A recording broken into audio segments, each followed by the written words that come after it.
That race at Homestead-Miami Speedway for the NASCAR Xfinity Series was absolutely fantastic. In my personal opinion so far, the race of the year for the Truck Series, Xfinity Series, and the Cup Series, that race was absolutely fantastic.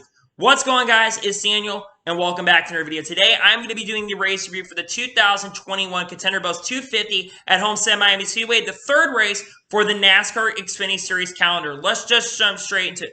We're basically just going to jump into some of the major incidents that happened in the early portions of the race. We started the race off pretty strong. We had some guys coming from the back of the pack. Yeah, guys like Noah Gragson, AJ Allmendinger, and Tyler Reddick, who were going to be threats later in this race. They were driving up to the front, and people like Austin Cindric and Brett Moffitt were having really good starts in the race. The first caution in this race would come out for the number 99 car, Stephen Parsons. He would spin coming off of turn 4. It looks like he got a little bit of sideways, got up the track a little bit, and he would spin coming off of turn number 4. And then we go back racing in lap 31, and a lot of cars, they decided to come down pit road to get some tires, and it only took them 4 or 5 laps to get up to the front. Guys like AJ Allmendinger and Justin Haley were able to get by guys like Austin Cindric, and they were able to jump up to the front. We would have a pretty good battle for the end of the stage 1. Justin Haley had the lead, and then AJ Allmendinger passed guys like Noah Gragson. He got up to the front, and he would be able to hold off Justin Haley at the end of stage 1, and he would win stage 1 here at Homestead-Miami Speedway. We would go back racing in lap 48 of this race, and we have some pretty great racing overall at the start of the stage as well. Guys like AJ Allmendinger would dominate the early portions of this race, and then the third caution in this race would come out for fluid on the track. It looks like it came off of Stephen Parsons, if I'm not mistaken. It was a 99 car. He had some issues, and during this caution, unfortunately, Harrison Burton, who was running, I think, 4th or 5th at the time when the yellow flag came out, he actually blew up under the caution flag. And this, unfortunately, would take him out of the race and ended up finishing last in this race, unfortunately. He was having a really good run, too. He was contending for a top 5, potentially contending to get a win again, once again, at Homestead. And unfortunately, that opportunity really never came. Unfortunately, Harrison Burton's chances of winning at Homestead-Miami Speedway would not come this weekend. And then we go back racing on lap 82 in this race, and we see a shootout, and a lot of the cars that pitted under caution, they would actually come down pit road under the next caution, and they come down and pass up to the front. Austin Cindric would just fly up from 22nd in about 4 or 5 laps and got to Noah Gragson's lead. He would take the race lead, and he would end up winning stage 2 here at Homestead-Miami Speedway in the NASCAR Xfinity Series event. And then we go back racing on about lap number 88 of this race.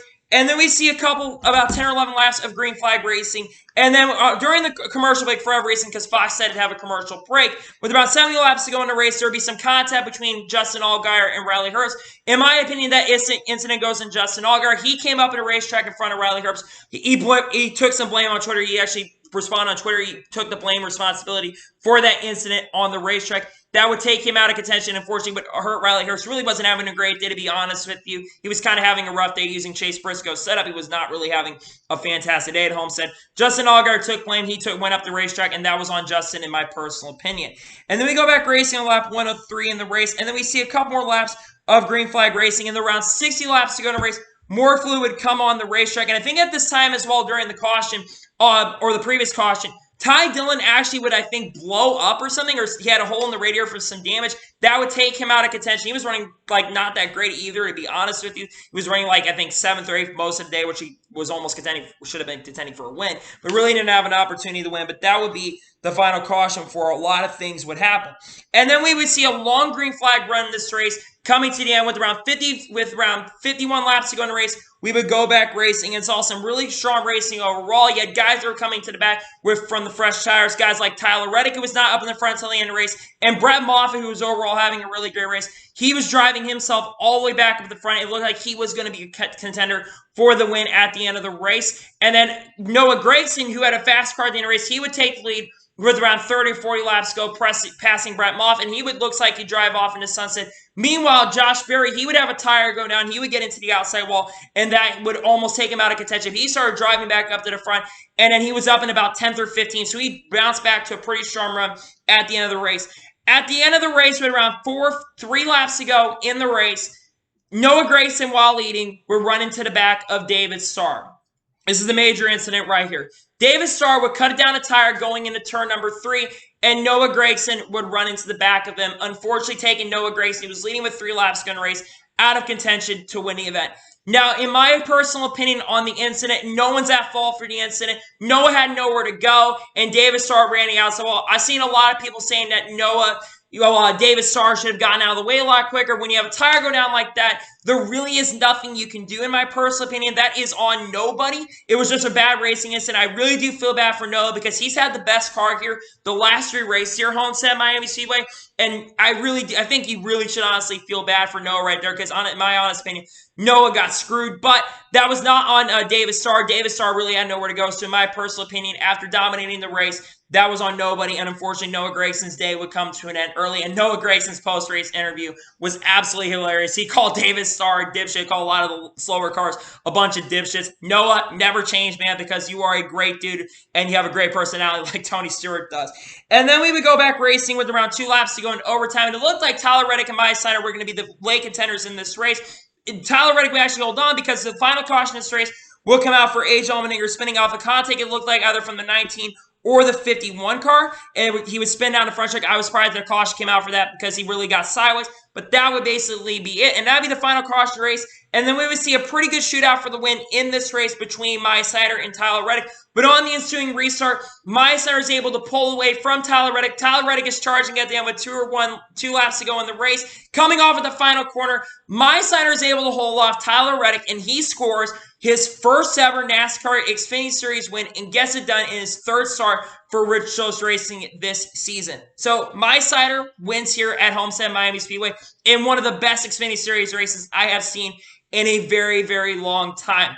Wow.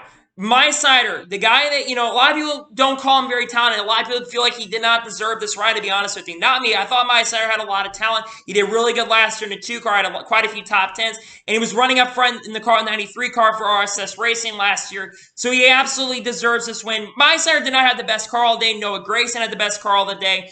But Myatt Snider winning his first race is absolutely awesome, and congratulations to Myatt Snider the win. This is now the 4th driver to win their first career race in any of the respective series. I don't think anybody expected that. We might have seen 1 or 2 guys get their first career wins, but the fact now that we've had 4 drivers get their first career win in the NASCAR Xfinity Series and in the Cup Series too is really, really awesome. So, first of all, huge congratulations to Myatt Snider. I am a huge Myatt Snider fan. I really like what he's been doing over the last couple years. I used to kind of not be a fan of Myatt Snider back in the day, but I saw what he could do in the Truck Series for Thor Sport back a couple years ago, and then I saw what he did with Richard Childress Racing, and especially in the Europe Series, in the Wheel and Euro Series. He was doing really good over there, and I've been really impressed with how much Myatt Snider has improved, especially on road courses, and he absolutely deserves to win. Even though he didn't have the best car all day, he had a really good day, and he honestly deserves to win, in my honest opinion. So now let's go ahead and get through the results of today's race. Myatt Snider gets the win. Huge congratulations to Myatt Snider winning his first career NASCAR Xfinity Series race. Tyler Reddick gets second here. Really strong run for Tyler Reddick. He really, I thought, was going to be up front a little bit earlier in the day, but getting a second place finish, strong run for Tyler Reddick. 3rd place goes to Brandon Jones. A great run for Brandon Jones today. Daniel Hemrick finished his 4th. Good run for him. And 5th place goes to Jeff Burton. Great run for him as well. 6th place, Austin Cindric. Austin Cindric looked like he had the best car early in the race, but it seemed like as the night came in, his handling on the race car kind of went away, and he didn't have a shot at the end of the day. But still, a great run in 6th place. Great start to the year for Austin Cindric. Justin Haley finished his 7th. Brett Moffitt finished his 8th. Brett Moffitt also had a really good run today as well. It was a top 5 car a lot of the night, and it looked like he was going to have a shot to win. He had a cut tire with 8 laps to go, was able to bounce back and get up to an 8th place finish. Ryan Sieg finished his 9th. Great run for him, and Jeremy Clements finished his 10th. Jeremy Clements was in the top 10 quite a bit tonight as well, so congratulations on a great run for Jeremy Clements. Josh Berry, despite having a tire go down, he bounces back to 1st place finish. Strong run for Josh Berry. Riley Herbst finishes 12th. Riley Herbst was absolutely god-awful tonight. I think the damage didn't really help him, to be honest with you. But even before that, he was really not running in the top 10 most of the night. He really struggled most of the evening, and he gets a 12th place run. Not a great start of the year for Riley Herbst to be looking to have some redemption. He's still in the playoffs currently at the moment, but Riley Herbst is going to need to start having some good runs because Chase Briscoe won 9 races last year, and I know it's only been 3 races, but Riley Herbst is still winless here in 2021.